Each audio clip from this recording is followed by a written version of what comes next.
মিথুন রাশি অথবা মিথুন লগ্নের যারা আছেন, মার্চ মাস 2024 সাল, এই মাসে আপনাকে যে যাহাই দায়িত্ব দিক না কেন, সেই দায়িত্ব যে পালন করছেন আপনি যথারীতি বুঝিয়ে দেবেন। হয়তো কোনো আর্থিক কিছু অর্থ দিয়ে আপনাকে কিছু কেনার জন্য বললো আপনার প্রতিবেশী বা যে কেউ, কত কি দাম হয়েছে সেটি তাকে বুঝিয়ে বলে দেবেন এই মাসে। তা নাহলে তার মনের মধ্যে সন্দেহ হবে যে হয়তো আমাকে পুরোপুরি অর্থ দিল না।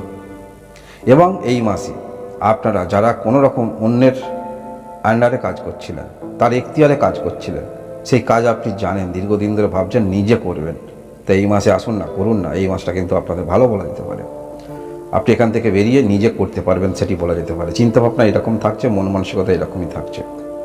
এবং এই মাসে আপনাদের দিক থেকে, কর্মের দিক থেকে যথেষ্ট ভালো। যে কর্মের মধ্যেই থাকুন না কেন, ইতিবাচক, সেখানে আপনি ছাপ ফেলতে পারবেন, আপনার নামের ব্যাপ্তি সেটি বলা যেতে পারে।